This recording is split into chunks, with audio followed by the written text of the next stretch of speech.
Okay. And okay, and just by way of introduction, so Jody has been working with environmental areas for the last 15 years or so. And I hate to tell you this, but my notes are behind oh, there we go. Okay, my notes are behind my Zoom session. Sorry about this. And I couldn't minimize for a second. So anyway, she's been working in environmental consulting for the last 15 years, managing soil and groundwater remediation, and then also running her own consulting company. She's been a volunteer in her Catholic parish for a number of years and spearheaded several environmental and social justice programs. And it's so interesting to me that her volunteerism actually led her to where she is now with IPC. So I think it's wonderful when you know, volunteers actually do good work and then are able to you know, turn that into a career path. So she's been with IPC since 2013, and it's a organization that's grown from 1 employee to 8. So quite a big increase there, and has seen about a 10-fold increase in revenues. And as one of her, I guess, most trusted volunteers, we have Philip Chalker, who is a member of the Board of Trustees and also chair of the Advocacy Committee on the board. He specializes in environmental law and is also a graduate from the University of Maryland Francis King Carey School of Law. So we're very excited to have both Jody and Philip talk to us today. So I'm going to go ahead and turn it over to you, Jody.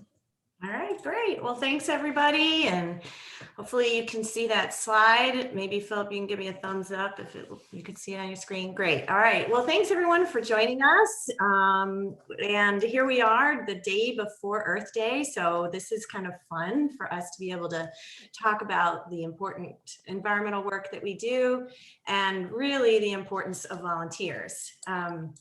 But before we can talk about that, I wanted to make sure we all understand the kind of work that IPC does and the kind of work that volunteers do so that we can really have context to our conversation. So we work with congregations of any faith throughout the watershed, although primarily right now, because we're still only about 8 years old, we're working in Maryland, DC, and south central parts of Pennsylvania. But the Chesapeake Bay watershed goes clear up to Cooperstown, New York, and covers multiple cities and states. Hopefully that does not show up on your screen. I don't know.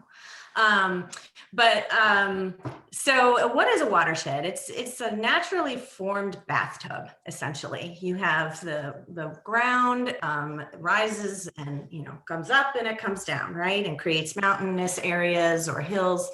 And the outer highest level of the ground formation creates a ridge, creates basically a big bowl.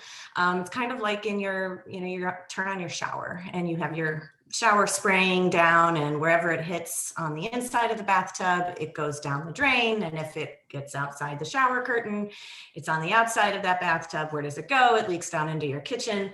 So that's kind of like what a watershed is as well. Wherever rain falls within that bowl, it goes to one drain.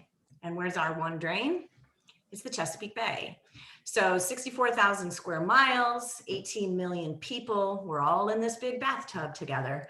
And you can see this red, you know, shaded area here. This outer edge this is basically the bathtub. This is our Chesapeake Bay watershed that we all live in together. And so what happens is when it rains, rain can either go down in the ground or it can land on hard surfaces. And we have done a really good job of developing lots of hard surfaces in Maryland, right? And what happens is when rain falls on hard surfaces like roofs and parking lots, it combines with everything that's in that parking lot, whether that's cigarette butts or oil sheen, as you can see here. And it is brought to the nearest drain, where it's taken down under the street into pipes and it empties into your nearest creek untreated. A lot of people think that what goes down into the drains in the streets actually goes to a treatment plant, but it does not. Mostly in our area in Montgomery County, it does not. In some of the older cities, you'll have combined sewers, and that's a whole nother story, and it's really gross.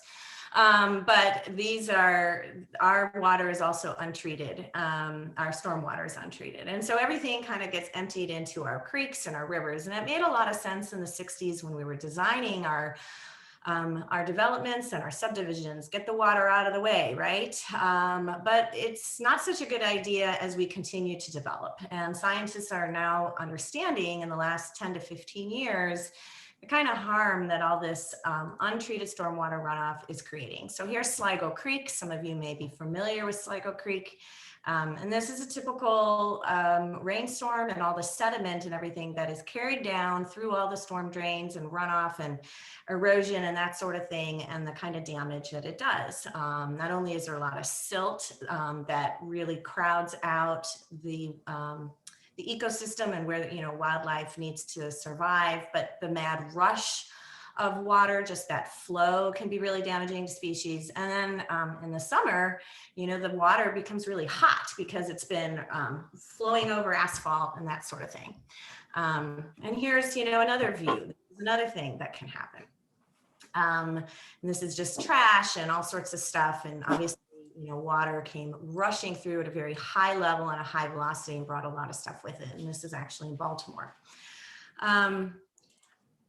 And, so when we stop and think about, okay, all of this complex stuff, I like to refer to this quote from Wendell Berry. He's a poet and an author and a farmer, and he just says a lot of really cool things. And he wrote an essay in 1989, The Futility of Global Thinking. And he says, the question that must be addressed is not how to care for the planet, but how to care for each of the planet's millions of humans and neighborhood.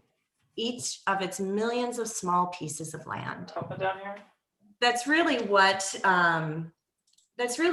the complexity of stormwater runoff is all about. It's another term for it is non-point source pollution, meaning you can't really pin the point in which stormwater begins unless you go all the way back to all of our different properties. So Caroline and I live in the same neighborhood. We are each responsible for our own properties, and the things that we do on our property are really going to have, you might think it's immeasurable, but it is not immeasurable, are going to have impact on the things, on what we're sending down to the little ditch that's down at the end of our street in our little neighborhood park. And from there, it goes into other creeks and it goes eventually into the Chesapeake Bay. So all of us do play a really important role in this. And the good news is there's a lot of congregations that are getting involved in this work. So congregations own a lot of property.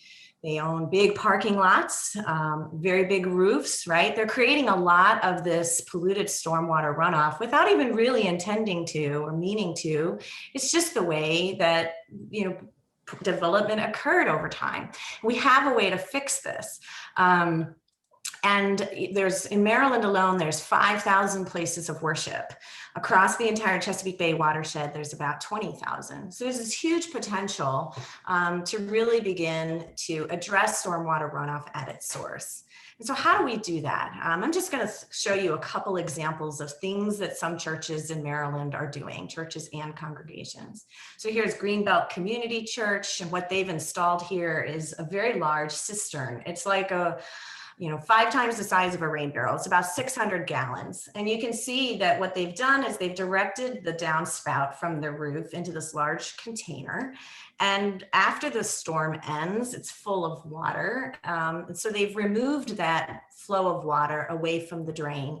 And then when the storm is over, they just open it up and they might water their plants with it, or, just let it kind of drip into the grass. They're trying to slow the water down and get it in the ground. And what we love about when churches and congregations install these projects is they bring everybody out there to look at it, to learn about it. After church, they all walked out and they had a blessing of the cistern. I mean, who blesses cisterns, right? But so by installing and investing in a project at one congregation, we can reach hundreds of people in the pews.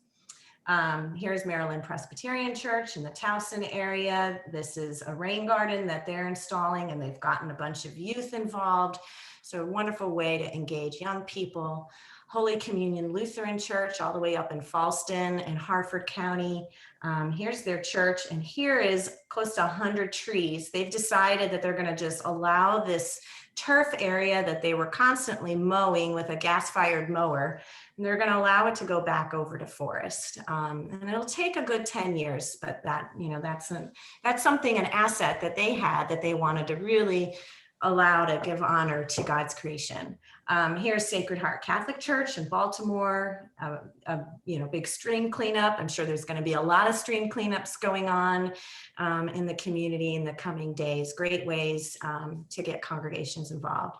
So change is happening. Here's Govan's Presbyterian Church. Actually, this is permeable pavers that they installed in between their sanctuary and their offices. Change is happening, and the whole idea is to slow the water down, get it into the ground, reforest, use native plantings and pollinator gardens, engage the youth, and essentially change hearts and minds. And here's some of the outcomes over the last couple of years.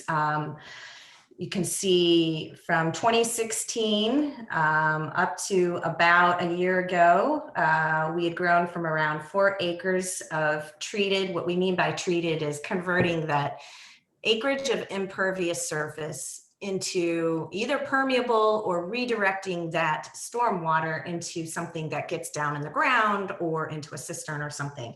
So about 35 acres, and each acre is about 1.5 football fields, I think. So we're getting there. Lots to do still, but lots of outcomes already. And the big, some of the barriers for congregations are cost and technical capacity. But what some of the numbers don't tell you are the stories. And I just wanted to share this story with you. This is Holy Covenant Church in Baltimore.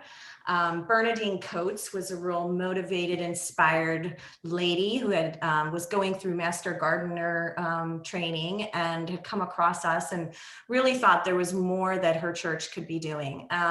It took about 2.5 years from start to finish, but through a series of partners, we were able to help that church get close to $72,000 in grant funding to install a couple rain gardens and treat their impervious surfaces. And basically, they've been able to capture, I think, about 25% of their typical runoff. But, also importantly, we were able to engage a largely underserved community. And even 5 years later, they remain really engaged in advocacy and other work at the state level. And just to kind of show you what this, these kinds of educational moments, it is about the installation of the rain garden, as you can see here. But it's also about the educational opportunity and really just opening people's eyes to new ways of living in harmony with the earth around us. So the way this rain garden is working, I don't know if you can see right here, there's a little cutout in the parking lot, and the flow of water in a rainstorm will head that way. And they actually went, and after church, they blessed their rain garden, and they got a big garbage can and filled it with water, and they poured it on the parking lot to show people exactly how that was going to work. That's not captured in the numbers, right? That's really transformational outcomes that can only happen when we are really caring for the millions of individual properties, the millions of individual peoples, that make up this entire watershed. So we can have these really good big Earth Day events and things like that. But I think what's really important too are the little things that are happening at multiple, hundreds and hopefully thousands of congregations across the watershed over time. So I wanted to give you that context that we could start to talk about. So who are our volunteers? So now that you understand kind of what we do, well, there's the Bernadines of the world, right? There's the volunteering, the people that are volunteering at their congregation to form a green team. There's the people in the pews that are participating in those projects, supporting their congregations, supporting these green teams. A green team is maybe like it might be a core ministry at a congregation, just like there would be the soup kitchen ministry or the joblessness ministry. There's a ministry of people that really just feel called to try to help contribute to a healing of the community around them. And we offer all sorts of capacity building and trainings for congregations to build their green teams. And then there's direct support of IPC as well. So volunteering at your congregation or directly supporting us, board members, office support, donations, and even just getting involved in our social media, liking our page and retweeting our tweets. Those are all different ways that people are contributing to us advancing our mission. So to be a little bit more specific about ways to get involved,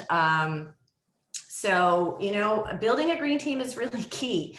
IPC, me, and my staff, we're outsiders to a congregation. The change that needs to happen with an institution really has to come from within. So forming that core leadership within your congregation, developing, a team around you, and then strengthening your team's leadership and communication skills, building consensus. Maybe there's even some experts at your congregation, master naturalists or watershed stewards. Those are all sorts of roles that people can get involved in their green teams. We actually have some free green team trainings coming up in June and October of this year. And Later, I'll put our website into the chat box where you can go and check out our events and things like that. Being a worker bee is really important as well. So supporting your green team, nobody's a leader if they don't have people following them. So it's really important to have, even if you're not the one that has the capacity to lead, support them. Be the worker that's participating in the activities and, engaging in the cleanups and just validating the behavior change, right? So if anybody on this call is part of a religious institution, sometimes there's a little bit of power struggle on the inside. And when you are leading a group that nobody's supporting, that can signal that it's not important. And so if it's something you believe in, even if you don't have a lot of time to contribute, just simply being part of the pack signals to the community that these are values and principles that you want your congregation to espouse. That begins to shift the tide. And then there's individual actions you can take as well. Advocating for policies at the local and state level, leading petitions in your neighborhood, and just, simply speaking out at a cocktail party and talking about, I'm going to pay attention to where the stormwater goes at my congregation. And so there's a couple ways to look at the impact of volunteers. There's a organization out there called the Independent Sector, and they value average across the nation that a volunteer hour is worth about $27.90. And that's, so that can be tallied up, obviously, for a nonprofit in terms of actual value of what that volunteer's work can do. So I took a quick estimate. So say a congregation plants about 10 trees. We estimate from planning to the actual planting itself to, maybe the first couple weeks of watering, about 20 hours of time. So there's a $560 value of that volunteer time beyond the cost of the trees. We do want trees watered for a full 2 years. So actually, we should probably increase that quite a bit. But then there's also these transformational impacts from volunteers, things that can't be counted, just advancing the mission, shaping the vision like board members do, validating the behavior, just being part of us, being part of our movement, sends messages to others that this is of value. Everybody doing their part and leaving the world a better place than when they found it. Those are not countable statistics, but they're really, really important. In terms of direct support to the organization, there's a couple ways, a couple examples here. We're going to hear from Philip later. Board members are really they're the most foundational part of our organization. Before we do any strategic planning, we have to make sure we have a good board and effective committees that believe in the work that we're doing. No funder is ever going to want to donate to us if we don't have our board behind us. So that's really a critical part of a nonprofit's sustainability. And so I really encourage people to think about that particularly, if you have different expertise and skills to share. It's a tremendously valuable way to contribute. So business, legal expertise, communications people, HR is a big thing. This is not something nonprofits ever have the money to spend on, to have a human resources person on staff. So having somebody on their board that's really good at that and knows the law can be tremendous. Board members guide the vision and the mission of the organization. They do networking on behalf of the organization. They give and get money. And sometimes I get basketball tickets from Philip because he has season basketball tickets. So I get little perks sometimes, and those are good little bonuses for staff. Volunteers can also, participate in our office work. Believe it or not, we've got a lot of technical things we do, databases and websites and social media. And there's a lot of things that people can do from home to help out. We send spreadsheets out to people, they clean them up, and we bring them back and put them in our database. So lots of flexibility in terms of what people can do. And that's just a straight up, add in to our bottom line. And then, of course, donations. Obviously, the biggest threat to nonprofits is financial security. That's always the thing. We're not selling widgets. We're selling ideas. Those are a little harder to sell. And so, donations from others who really buy into our ideas and believe in our work are really fundamental. And that's a form of volunteering. So, before I turn it over to Philip, just one last thing to say. I just feel like for those considering getting more involved, I think the sweet spot is to find where your interests and your talents, as well as how you want to give, whether that's time or money, how does that match up with the organization that you believe in? And that sweet spot is where you want to be. That's where you're going to be happy. That's where your organization is going to really value you. It's where you guys are going to stay in relationship with each other. So just be really honest with yourself about how much time do you want to give? And if it's not a lot of time, but you believe in the work, pull out your checkbook or go online, because everybody has online donations. But find what it is that you want to do and get involved with it. And so we just have one last slide, but Philip's going to talk a little bit about what it's been for him as a board member, kind of what he's learned and how he's contributed. So I will mute myself, and Philip, you. Thank you, Jody. If you can't tell from what Jody said, IPC is a wonderful organization, and I'm very lucky to be a part of it. Prior to joining IPC, I had never been on the board of anything. I had taken some leadership development programs, but that's it. And first year I was on IPC, I was a board member, and now I'm in my third year. And as Jody said, I'm the chair of one of these subcommittees. And that has given me a lot of experience. I've watched how other people chair a committee. I've figured out how I'm going to do it. As much as, Jody says the board members give, I equally get. Jody has sort of provided coaching for me, which allows me to better improve my organizational skills and conducting meetings. So there is a lot to be gained professionally from joining it. One of the reasons I joined IPC is because I was very interested in the specific sector. I've always had a passion for the environment. I had started my own business, and I was looking for networking, and I didn't really know where to start, but I said there were two things I can do. I can be Jewish and I can run. So I was able to, be a part of this community and meet other people because of it. Just was something that I found a passion for, and that passion, whenever I'm able to participate, it's very fulfilling. And when I meet with these other board members, I get the same sense from them. So it creates a great opportunity for me to think how other people think when I hear how they present, reformulate my ideas. And I enjoy being challenged by other people in an academic sense. And I think when you get on a board and you start volunteering and you expand your network, you are able to grow in that capacity. When picking a method to volunteer, I think Jody's Venn diagram was really on point. And you sort of need to figure out how you want to participate. You don't have to be a board member.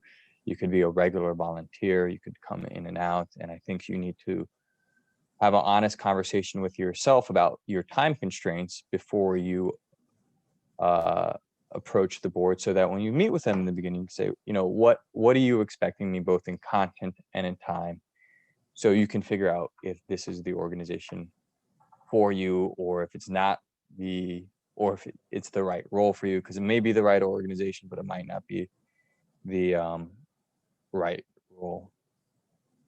And I think you can both gain and get a lot. As I said, I initially did this to expand my network. I had just started a business, and it turns out I got a lot more than that. Thank you, Philip. You're too kind. It's been really great. It's just been really good for both of us. The board is my boss. I have 14 bosses, and I learned something from each one of them. So it's really an interesting dynamic on a nonprofit, and how they interact with the board. But of course, like I said, there's all sorts of volunteer opportunities with nonprofit organizations, and I've just given you a glimpse of what it is at ours, and I'm sure it's very similar to a lot of other environmental nonprofits. So with that, I'll turn it back over to you, Caroline, or anybody that has any questions. Great. You know what, we're going to go ahead and dive right into the questions. Before, I know we've got a couple in the chat, but I'm curious. I know, Jody, you said financial security is one of your big concerns. Tell us how you're doing, especially with the pandemic. I mean, how has nonprofits, been in terms of, what's been going on across the board with all organizations? Yeah, so it's been foundation. So our funding, our sources of funding primarily are foundational grants. I don't have the exact percentages right now because we've also gotten some PPP loans, and it's all a little bit of a various package of revenue sources. But, individual donors and congregations also make gifts. But I would say in terms of the pandemic, the foundational funders, the foundations have been really supportive. They believe in the work that they're supporting, whether it's us or other nonprofits. They're not going to abandon people in the middle of a pandemic. So that's been a real grace, is that has stayed pretty steady, in addition to being able to apply for PPP loans. So for IPC, we've done okay. I think larger organizations that really have complicated revenue structures that include earned income and things like that, it's been a little bit more difficult. One thing that's come out of the pandemic that isn't financially related is our programming strategies have totally changed. So as you can imagine, the average age of the people in our target audience is a little bit older. Younger people aren't necessarily very involved in their congregations. You start to kind of come back to your faith a little bit later in life. Those were not typically the people that are very good on Zoom. And so we had never really thought about doing any of our programming virtually before, but the pandemic really thrust us into that. We had no choice but to convert all of our programming onto Zoom and things like that. And we were really surprised at how well people took to that. And we've totally we're rethinking how we do all of our programming going forward. And so I think we're actually, we're able to reach a lot more people, and so much more energetic for somebody to come to a meeting that's on Zoom and it's got 65 people in it, and you just see that you're part of something really big versus something that's in person and it's maybe 4 or 5 congregations in a small geographical area. So some of our strategies have changed that I think are going to actually lend themselves to long-term sustainability as well. Okay, great.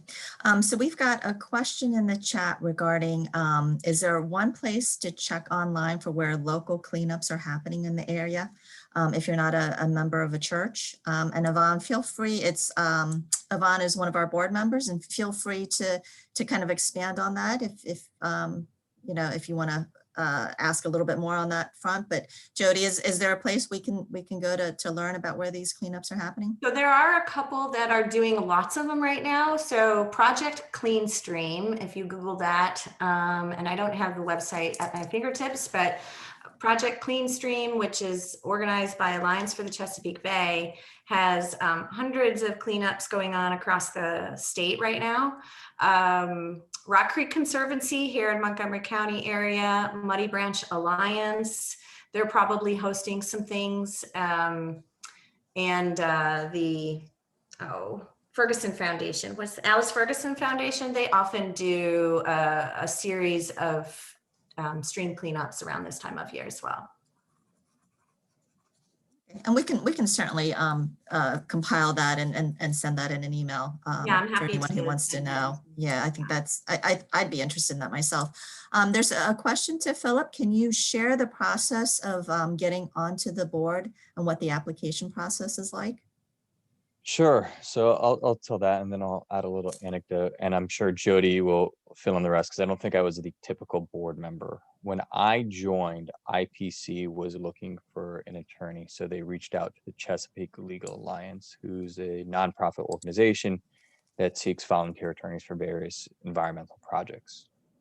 I then submitted an application through the Chesapeake Legal Alliance to join IPC.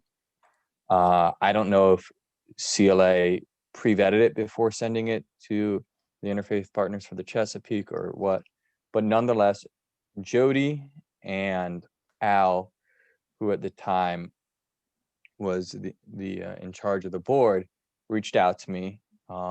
They were kind enough to take me out to lunch, and they, we discussed, what are my interests, what are my skills, what's my background, and did it align to the needs that IPC had.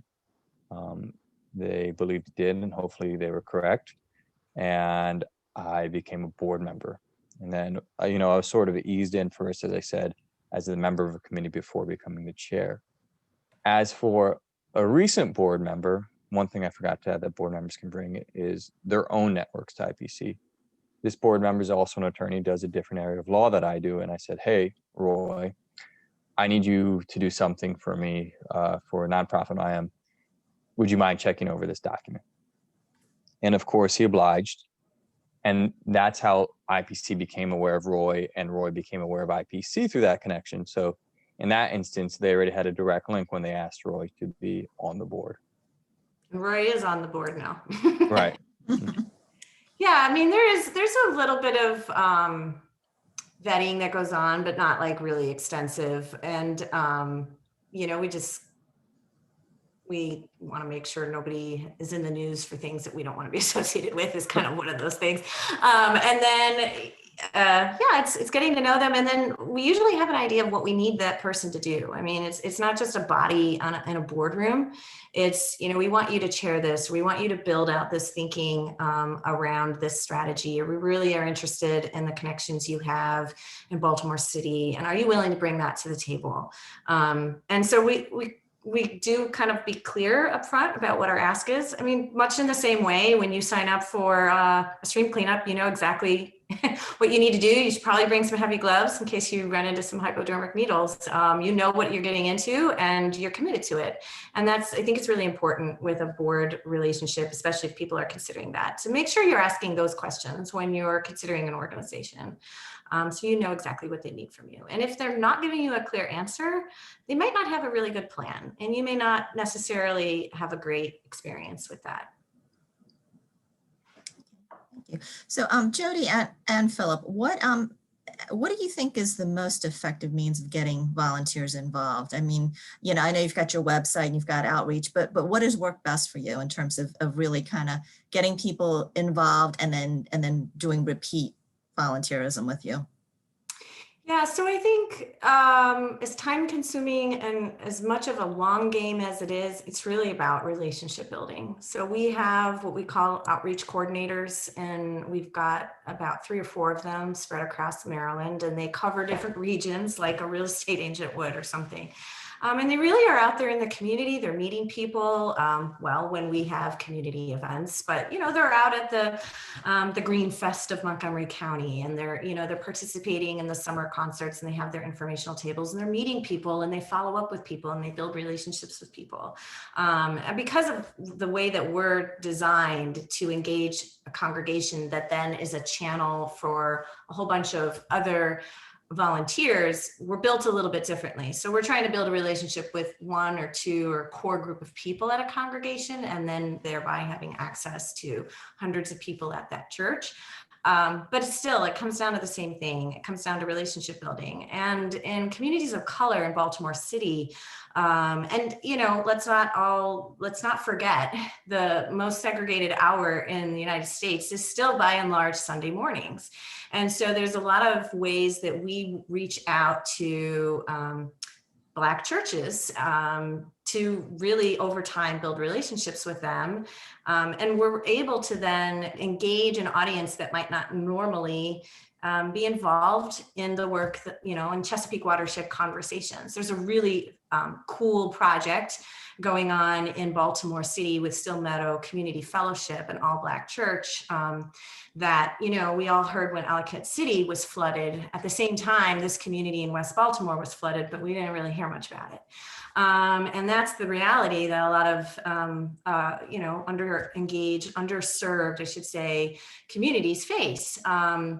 So this church began to learn about what's causing all this flooding. And one of our staff, Bonnie, just over time really built a really beautiful relationship with Pastor Michael. They talk every Tuesday morning. They just talk about stuff. And so it's time consuming. Bonnie would be, you know, mad at me for even using that word. I shouldn't say time consuming. It takes time. Relationship building doesn't just happen because you put something on social media. You have to invest the time into it. But I think that's one thing that IPC's taken a lot of time to do and just really is committed to in order to sustain long, engaging relationships with diverse communities.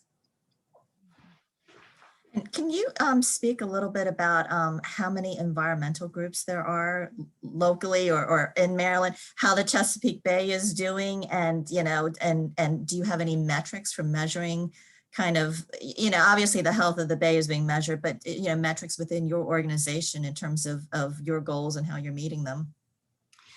So there are a lot of environmental organizations, a lot of watershed groups. There's actually, if you want, I'll put it in here. There's something called the Choose Clean Water Coalition. Oops, I can type really quick. And you should probably be able to Google them. And they've actually mapped, I mean, they've mapped their members, but a lot of the groups we work with are members. And so you can kind of even look on a map and see, okay, what are the watershed groups or the environmental groups that are around me? And of course, there's probably all sorts of other groups that are maybe more related to climate change and things, not necessarily watershed. And so when you stop and you think, you know, all the effort and money being invested, where are we at with Chesapeake Bay Health? And it can be a little bit hard to say this, but we haven't really made the progress that we probably should have made if we're investing this much money and effort into, you know, over the last 50 years. And there's some interesting things where we've made some improvements, and then there's areas that we just continue to be our worst enemy. So we're making some improvements in wastewater treatment. You know, 50 years ago, we weren't doing as good of a job of cleaning up what we flushed down our toilets, for example. We're doing really a lot better on that. And, you know, and so those things are, you know, are working. A lot of industrial discharges, things like that are really, you know, we're doing much better with that. In Maryland, we're actually even doing better in agriculture.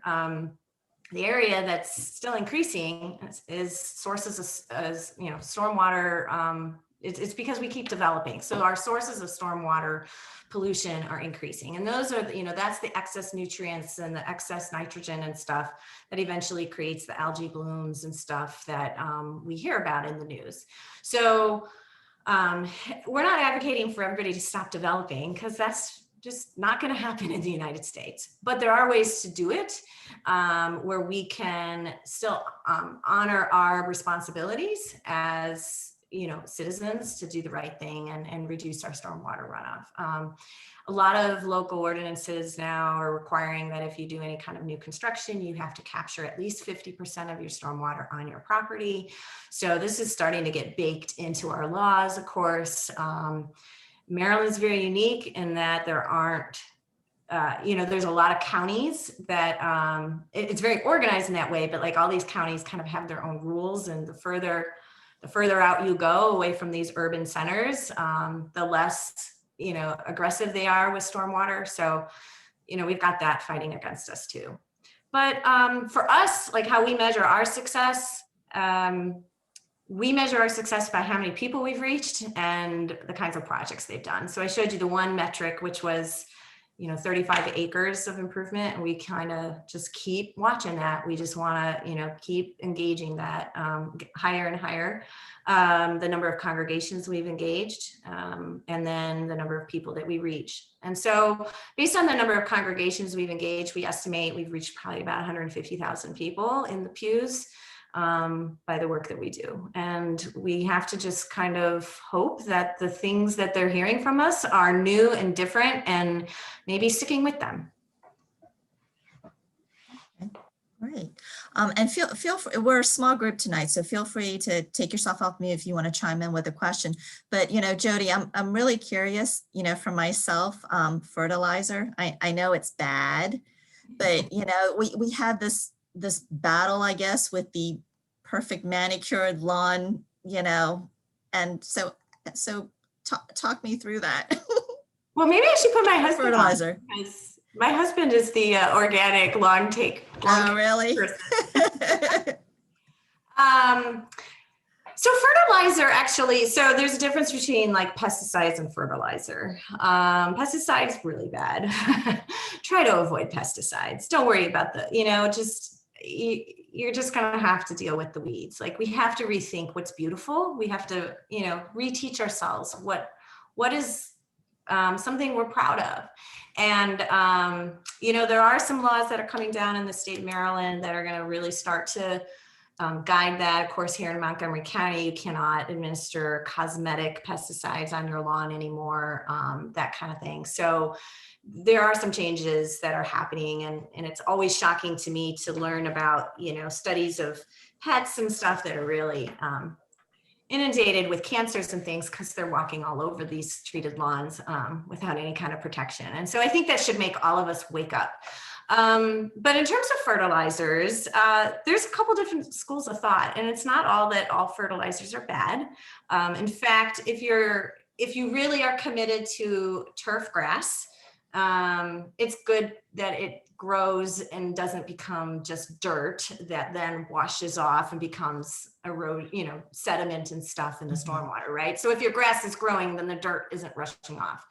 But statistics show that actually a turf lawn is not as impervious, is not as permeable as you would think. And so, there's a lot of really beautiful prairie grasses and native plantings, and you don't have to mow it, and eventually they start to not look like, it's not quite the manicured, but I think they become really beautiful over time if you just kind of open your minds to it. And then of course there's, in terms of other ways to get rid of the weeds, my lovely husband spent all weekend popping dandelions by hand. But it's personal for him. And I think if you really believe in that, and maybe you're a person of faith, or maybe you're a spiritual person, or maybe you just, you look at your kids and you want to leave something better. I think, just make it like your little prayer, that this is what you're going to try to do. You're going to manage. You can't care for the planet. You're going to care for your property, and you're going to do it in a way that you think is right and just. And sometimes that's all we can do. Yeah, I'm with you, Steve. I did a couple of dandelion myself. Good for you. I know, it's hard. So Jody, you brought up something interesting too, and that's the intersection of faith and the environment. And it sounds like that's a fairly easy transition. I mean, it's a lot of the same core values. Can you talk about that a little bit, or Philip, if you want to chime in with how those concepts sort of come together and how they're very much aligned? I'm happy to jump in if you want, Philip. Yeah, that's great. And if I have anything, I'll just add on at the end. Yeah, I mean, I think it's, it's easy, I think, to care for people, to love people, right? Like, we're humans. We just want to be good to people. It's kind of natural for us. And when you think that we're in this home together that we share, and it's not, we're not separated from each other in that way. Everything we do is so integral to how it affects people. And clearly, when we talk about watersheds, there's another thing Wendell Berry said: do unto those downstream as you'd have those upstream do unto you. And now you know what that means, right? And so it's, for me, it's all the same. I mean, we live in this house. I got to take care of the people in my house, and this is how I do it. And then, there's a belief too that we're part of a web of life. We're part of something bigger than us, and that, we're called to be good stewards of the things and the people and the life around us in so many ways. And when you start to see it that way, it's just easier to want to love the earth than to not. That's the way I see it. But I don't know. What else do you want to add to that, Philip? So I agree with everything you said. The one thing I'll add a little bit. I think everyone of faith, and pretty much the majority of people in the world, say, I want to do good. I want to do right by the earth. The question then becomes, how do we make that desire and have that person effectuated? Some of that is going to be messaging. Different people from different areas want to hear different messages. Some of that's going to be education. This is what you can do to take care of it. It's leading the horse to water that's going to drink is a large part of it. The adage is that you can lead a horse to water, but you can't drink. But I think everyone here wants to drink. We're just not always sure how to get there. And I think that's a lot of it is, just learning what messages resonate with people of different faiths and different communities. And I think everyone wants to do good. It's just, how do we get them to do that good? Mm-hmm. Yeah. Right. How do you take that care and turn that into action? Yeah. Right. Exactly. And there's no perfect people. There's just perfect intentions. Right. And that's what we're trying to do. Right. It's just, we make mistakes, we learn new things, and, we just, for us, I will say that there are some people that are involved in environmental organizations because they're really dedicated to species, biodiversity, or things like that. And that's wonderful. And then there's other people that are really involved in environmental work because of the people that suffer when we don't care. There's overburdened communities. That could be a whole nother webinar all on its own. But the environmental injustices that occur, that are aggregated burdens in communities that are overlooked. And so there's some people drawn to this work for those reasons, for really trying to kind of right some wrongs that have occurred over centuries. And so all of it has a place in this work. And I think some of it is from scripture as well. When you're talking about the faith community, it says, take care of the earth. Mm-hmm. Mm-hmm. There was a question here too, Caroline. I don't know if you want me to speak to it. Yeah, no, feel free to. Can you speak about the work with other nonprofits that have similar goals? And I really like that question because I think it's always important for nonprofits to remember what niche they fill, and that they should try to avoid filling niches that are already filled. And we've thought about that really intentionally as we've evolved over the last 8 years. And so we see ourselves really as kind of a translator between secular organizations, government, and the faith community. And so we are very comfortable going into a faith community and talking in terms of sacred scriptures and moral duty and, praying together. Government and secular organizations are not comfortable doing that. But then there's things that we can't do. We can't help them design a rain garden or figure out how to replant an acre of their grounds. So we'll often be brokering that relationship over to more technically capable nonprofits like, a Blue Water Baltimore, Potomac Conservancy, Rock Creek Conservancy that really focus on the science on it all. So we kind of look at ourselves as a pipeline builder. We're really trying to kind of get people to wait, to be aware and to get to the point where they're like, yes, I want my congregation to get involved. Now what? And then we begin to kind of like pass them over to those other organizations to work with them. So we try to stay in our lane, and that allows us to do what we do well without trying to do everything. Mm-hmm. No, I think that makes sense. And with the few minutes we have left, I just wanted to say, so one of the things that I think you said earlier, Jody, that I think makes a lot of sense was that the relationships, to be successful, you really, whether you're in a for-profit or nonprofit world, you really have to build those relationships. And I'll just share with the group, Jody sends us, our family, a nice little fundraising letter around Christmas time. And it's a sweet handwritten note that she puts out there. And of course, you have to give money. If Jody's asking you for money and it's a sweet little handwritten note, of course you have to give. So I just wanted to say that that's very effective. And I was so distracted by Zoom at the beginning. I think I forgot to introduce myself. Caroline Cooksey, but I'm a board member and also the treasurer of the MoCo Terps, along with, we've got some other board members on the call today, including our president, Stephanie Groff. And I know our board is always looking for volunteers to get involved, build those relationships, whatever tips you can share. It's hard. I mean, we all want to volunteer, but none of us have a boatload of time. And, you run out of steam at some point during the day where you can't do anymore. So I think you hit on a great point. And I'm going to let Stephanie chime in too and talk a little bit about, MoCo Terps and some of the things we've got coming up, because our mission is to sort of advance the alumni in Montgomery County, to really, form a tight-knit group where we can support one another and we can put on programming that's of interest to everyone.